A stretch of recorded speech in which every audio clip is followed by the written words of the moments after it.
पाठशाला में अब भारत के राफेल की उड़ान का चैप्टर।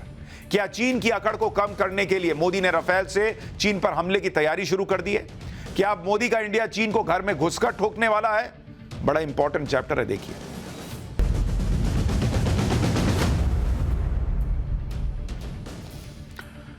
आजकल हिंद महासागर में चीन बहुत हवा में उड़ रहा है। वो बांग्लादेश और श्रीलंका होते हुए पाकिस्तान के रास्ते अफ्रीका तक हिंद महासागर के हिस्सों में अपने नेवल बेस बना चुका है। और चीन की यह पुरानी आदत है कि कैसे दूसरों की जगह पर कब्जा किया जाए। इसलिए चीन की हवा टाइट करने के लिए भारत ने अपने सबसे शक्तिशाली फाइटर प्लेन राफेल उड़ा दिए। कई बार हथियार चलाने की बजाय दिखाने से ही काम हो जाता है। सामने वाले को मैसेज चला जाता है ना। क्या होता है, कई बार लड़ाई हो रही है, कोई जरूरी नहीं है कि थप्पड़ थप्पड़ मारते हैं। कई बार लोग ऐसे बस ऐसे यहां पे बंदूक रखी रहती है, उसको ऐसे ऐसे ठीक कर लेते हैं। उतने में सामने वाले को समझ में आ जाता है कि भाई ये ठोक न दे। इंडिया वही कर रहा है।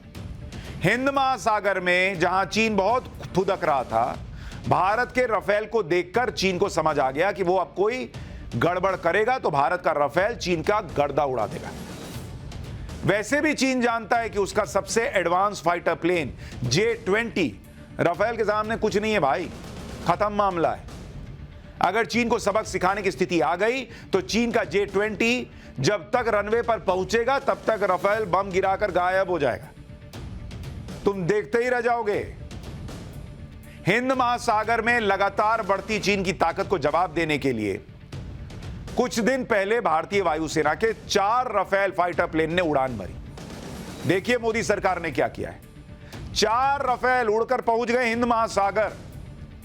यह उड़ान पश्चिम बंगाल के हाशीमारा एयरबेस से शुरू हुई, जो हिंद महासागर के आसपास 6 घंटे चली है भाई। और ये 6 घंटे फाइटर जेट उड़ाना, इसके बारे में अभी आपको बताऊंगा तो आप हैरान रह जाएंगे कि इंडियन पायलट्स सलाम ठोकेंगे आप कि चीन को समझाने के लिए कि औकात में रहो, ये लोग क्या ही करके आए हैं। किसी फाइटर प्लेन का 6 घंटे की उड़ान का मतलब है उसकी ताकत को सभी लेवल पर चेक करना। यानी किसी मिशन में अगर राफेल को भेजा जाए तो वो किस तरह काम करेगा, ये देख लिया गया है। हिंद महासागर में राफेल की ये कोई सामान्य उड़ान नहीं थी कि भाई वो गया और उड़कर चला आया। इसमें युद्धाभ्यास हुआ, मॉक ड्रिल फैक्टर्स शामिल किए गए, इसमें कुछ हथियारों की भी टेस्टिंग की गई। इसमें हवा से हवा में हमला करने वाली मीका मिसाइल, हवा से जमीन पर अटैक करने वाली हैमर मिसाइल और हवा से वॉरशिप को तबाह करने वाली स्काल्प क्रूज मिसाइल टेस्ट किए गए। छोड़ा गया उनको और एकदम 100% जाके लगा है। इस उड़ान के दौरान राफेल के दूसरे एडवांस्ड वेपनरी सिस्टम जैसे हाईटेक सेंसर्स, सुपीरियर रडार को भी चेक किया गया।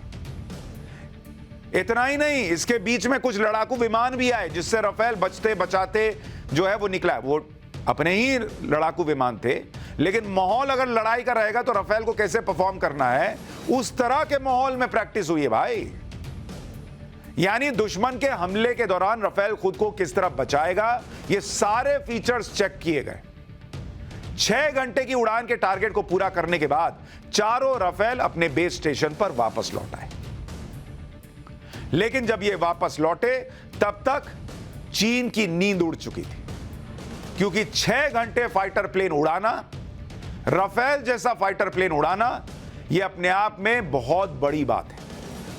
राफेल की 6 घंटे की इस उड़ान में सबसे खास पल उस समय आया जब इन राफेल में रीफ्यूलिंग की गई। यानी उड़ते हुए राफेल में हवा में ईंधन भर दिया गया। इसमें एक बड़े फ्यूल प्लेन के जरिए, जिसमें तेल भरा हुआ था, एक पाइप को देखिए कैसे पाइप निकला हुआ है और उसके जरिए राफेल उड़ रहा है और उड़ते उड़ते उसमें तेल भर दिए। ये देख के चीन का तेल निकल गया। राफेल की रेंज 780 से 1650 किलोमीटर है और ये 1900 किलोमीटर प्रति घंटे की रफ्तार से उड़ता है। इस हिसाब से इस 6 घंटे की उड़ान में राफेल में कई बार तेल भरना पड़ा होगा। उड़ान के दौरान ये बहुत क्रिटिकल सिचुएशन होती है जिसमें बहुत खतरा रहता है, लेकिन इंडियन एयरफोर्स के पायलट्स ने यह कमाल करके दिखाया है। यह तो हुई राफेल फाइटर जेट की बात। अब सोचिए जिन पायलट्स ने इन राफेल को 6 घंटे तक लगातार उड़ाया होगा, उनकी क्या हालत हुई होगी। क्योंकि 6 घंटे फाइटर प्लेन उड़ाना कोई आसान काम नहीं है भाई। ये नॉर्मल जैसे हम लोग प्लेन में उड़ते हैं वो प्लेन नहीं है कि अच्छा 12 घंटे 15 घंटे बैठे और चले गए अमेरिका। नहीं भाई, इसमें पायलट को बहुत परेशानी झेलनी पड़ती है, क्योंकि उड़ान के दौरान उसे लगातार पृथ्वी की तरफ खींचने वाले बहुत ज्यादा ग्रेविटी यानी गुरुत्वाकर्षण को झेलना पड़ता है। उसके बारे में अभी आपको पहले बताता हूं, उससे पहले एक वीडियो दिखाता हूं जिसमें पायलट ग्रेविटी का सामना कैसे कर रहा है, जी फोर्स जिसको कहते हैं। आप देखिए ऐसे फाइटर प्लेन को जब उड़ाते हैं, पायलट के चेहरे को देखिए कैसे उसका भाई अंदर हवा नहीं लग रही उसको, अंदर बैठा है वो, लेकिन चेहरा देखिए कैसे थर थर थर थर थर थर कर रहा है। इसमें अचानक आपको ऐसा लगेगा कि सामने वाला बूढ़ा हो गया है। देख रहे हैं ये लड़की कैसी हो गई और कैसे बूढ़े जैसी दिखने लगी, क्योंकि इतना प्रेशर बन जाता है कि चेहरे पर खिंचाव आने लगता है। कई बार प्रेशर बढ़ने से पायलट बेहोश हो जाता है, क्योंकि ब्रेन तक खून पहुंचाने वाली नर्व्स पर इतना प्रेशर पड़ जाता है कि खून ही नहीं पहुंच पाता दिमाग में। पता चला पायलट अंदर बेहोश। इसीलिए फाइटर जेट्स, एक तो उनकी क्षमता नहीं है, उड़ान भरते हैं तो 45 मिनट 30 मिनट इतने में चक्कर मार के वापस आते हैं। राफेल 4 राफेल कितनी देर उड़े हैं? 6 घंटा भाई। ग्रेविटी का प्रेशर सामान्य फ्लाइट्स के दौरान भी होता है, लेकिन ये इतना कम होता है कि आप उसको उस तरह से महसूस नहीं करते। मैं आपको थोड़ा सा समझाता हूं, इसका टेक्निकल रीजन समझिए कि किस तरह के दबाव में हमारे भारतीय पायलट्स ने ये 6 घंटे राफेल उड़ाया होगा। आप अभी जहां बैठे हैं सोफे पे बैठे बैठे ठोक देंगे सलाम। देखिए क्या होता है, ये है पृथ्वी, ठीक है, और ये है आकाश। अब इसको आप समझिए, जैसे मान लीजिए कि ये फाइटर जेट, अब मैं जैसे बना सकता हूं वैसे बना रहा हूं, मेरी पेंटिंग बहुत अच्छी नहीं है, तो ये है राफेल, और इसमें यहां कॉकपिट में एक आदमी बैठा हुआ है और ये प्लेन उड़ा जा रहा है। अब होता क्या है कि पृथ्वी इसको नीचे खींचती है, क्योंकि गुरुत्वाकर्षण फोर्स जो है, गुरुत्वाकर्षण जिसे आप कहते हैं ग्रेविटी, कहते हैं ना अंग्रेजी में ग्रेविटी, जी फोर्स जो है वो काम करता है पायलट जब उड़ाते हैं किसको, फाइटर प्लेन को। अब ये जी फोर्स क्या है, जैसे क्या होता है आपका प्लेन बहुत तेजी से उड़ रहा है, तो एक तो उसकी हाइट हो गई कि बहुत ऊंचाई पर है, तो जितना ऊपर जाता है उतना पृथ्वी नीचे खींचने की कोशिश करती है। दूसरा सबसे इंपॉर्टेंट होता है जो प्लेन की गति होती है, जितना तेज प्लेन उड़ेगा उसमें हल्का भी दाहिने बाएं करेंगे तो पृथ्वी उतना तेजी से उसको खींचती है, जिसको आप कहते हैं जी फोर्स। इसलिए जो सामान्य प्लेन है जिसमें आप उड़ते हैं, हम उड़ते हैं, उसकी स्पीड क्या होती है, उसकी स्पीड जो होती है वो होती है 700 किलोमीटर, 700 से 1000 किलोमीटर पर आवर। राफेल की स्पीड कितनी है, राफेल की स्पीड है 1900 किलोमीटर प्रति घंटा। मतलब अगर 700 आप एवरेज मानिए तो करीब 2.5-3 गुना ज्यादा है सामान्य प्लेन से। सामान्य प्लेन कितनी हाइट पर उड़ता है, ये उड़ता है, इसकी हाइट जो जाती है वो 25 से 30,000 फीट पर आप देखते हैं कि उड़ता है। पायलट आपको नहीं बोलता है कि इस वक्त हमारा विमान 30,000 फीट की ऊंचाई पर उड़ रहा है। राफेल जो है उसकी ऊंचाई जो है वो कितनी होती है, किस ऊंचाई पर उड़ता है, राफेल उड़ता है 45 से 50,000 फीट। मतलब कहां 30,000 फीट और कहां 50,000 फीट, मतलब ऑलमोस्ट जहां आप उड़ते हैं उससे लगभग 1.5 गुना ऊपर। इसलिए क्या होता है कि सामान्य प्लेन जो उड़ता है उसको पृथ्वी जो नीचे खींचती है, जी फोर्स जो काम करता है, उसको आप 1 से 10, 1 से 9 की कैटेगरी में बांटते हैं। 1 मतलब बहुत कम और 9 मतलब एकदम 9 गुना स्पीड से खींच रही है नीचे। तो सामान्य प्लेन के लिए जो ग्रेविटी होती है वो 1 होती है, मैक्सिमम 2 होती है। लेकिन राफेल के लिए जो ग्रेविटी है ये 3.6 से लेकर 9 तक जाती है। इस 9 का मतलब आप समझ रहे हैं, 9 का मतलब है कि जब आप राफेल में बैठकर प्लेन उड़ा रहे हैं तो अगर आपका वजन मान लीजिए 100 किलो है, उदाहरण कह रहा हूं, 100 किलो वाला कहां ही पायलट बनता है, वो तो फिट रहता है। लेकिन मान लीजिए आपका वजन 100 किलो है, तो फाइटर प्लेन राफेल जब उड़ाएंगे तो आपको महसूस होगा कि आपका वजन 900 किलो है। 9 गुना, मतलब ये 3 देख रहे ना एरो, ऐसा 9 एरो बना दीजिए, उतना तेजी से, उतना ताकत से पृथ्वी नीचे खींचती है, उतना ताकत से। अगर आपका हाथ मान लीजिए 25 किलो का है तो आपको ऐसा लगेगा कि ये 200 किलो का, 225 किलो का हाथ है। सोचिए ऐसे प्रेशर में 6 घंटा ये लोग प्लेन उड़ाएं।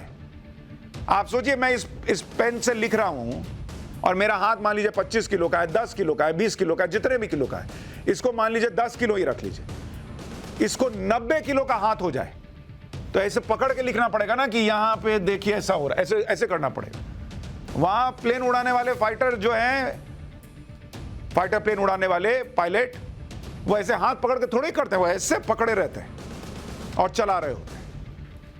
इस प्रेशर को झेलने के लिए फाइटर पायलट की एक कठिन ट्रेनिंग होती है और राफेल के लिए तो 3 महीने की अलग से स्पेशल ट्रेनिंग करवाई जाती है ताकि ग्रेविटी को झेलते हुए दिमाग काम करता रहे, दुश्मन पर हमला किया जा सके। अब आप सोचिए चीन के पायलट्स को क्या हाल हुआ होगा। एक तो इतने कम जगह में पायलट बैठा रहता है, 6 घंटे बैठ गए वो लोग, 6 घंटे इतनी सी जगह में। ऊपर से चीन के पायलट वो देख रहे होंगे भाई 6 घंटे ये लोग 9 गुना वजन अपना संभाल रहे हैं, 7 गुना संभाल रहे हैं। ये आएंगे राफेल लेके तो हम लोग कैसे लड़ेंगे। वहां चर्चा हो रही होगी, वो मोमो खाते खाते कर रहे होंगे कि अरे क्या करेंगे यार ये लोग आएंगे तो। राफेल की शानदार उड़ान के बाद अब आपको भारत के MH-60 रोमियो हेलीकॉप्टर की लैंडिंग के बारे में बताता हूं। सिर्फ राफेल का कमाल नहीं, ये भी देखिए, ये भारत का मोस्ट एडवांस्ड मिलिट्री चॉपर में से एक है। इंडियन नेवी ने INS विक्रांत पर MH-60 रोमियो हेलीकॉप्टर उतारा है। इससे पहले नेवी सी किंग चॉपर का इस्तेमाल करती थी, लेकिन अब इसकी जगह रोमियो का इस्तेमाल किया जाएगा। आसान भाषा में कहा जाए तो इंडियन नेवी ने अपनी ताकत और बढ़ा ली है। रोमियो की ताकतवर फीचर्स के बारे में सुनिएगा तो पता चलेगा कि क्यों ये इंपॉर्टेंट है और इतना स्पेशल है। यह हेलीकॉप्टर 12,000 फीट की उड़ान भर सकता है। रोमियो पर ऐसे कई सेंसर और रडार लगे हैं जो दुश्मन के हर हमले की जानकारी देते हैं। इस सी हॉक हेलीकॉप्टर में एंटी सबमरीन के अलावा टारगेट सर्च और गन फायर फीचर्स लगे हुए हैं। यह दुश्मन की सबमरीन्स को नष्ट करने के अलावा समुद्र में सर्च अभियान में कारगर साबित होगा। इसे उड़ाने के लिए 3 से 4 क्रू मेंबर्स की जरूरत होती है। 2 जनरल इलेक्ट्रिक के टर्बो शाफ्ट इंजन लगे हुए हैं जो टेक ऑफ के समय 1410 गुना 2 किलोवाट की ताकत पैदा करते हैं। ये एक बार में 830 किलोमीटर तक की दूरी तय कर सकता है। रोमियो को अमेरिकी कंपनी लॉकहीड मार्टिन ने बनाया है। भारत ने 24 रोमियो हेलीकॉप्टर का सौदा किया है। इनमें से 2 रोमियो जुलाई 2022 में भारत आ चुके हैं और 2025 तक सभी 24 चॉपर्स की भारत में डिलीवरी हो जाएगी। तो ये भारत की बढ़ती ताकत का नमूना भर है और नरेंद्र मोदी चीन के उस इंडियन ओशियन में जाकर, हिंद महासागर में जाकर राफेल उड़ाकर 6 घंटे उड़ाकर चीन के पसीने छुड़ा रहे हैं कि ये ध्यान रखो कि हम सिर्फ इकोनॉमी में नहीं बढ़ रहे, ज्यादा 3-5 करोगे तो घर में घुस के ठोक भी देंगे।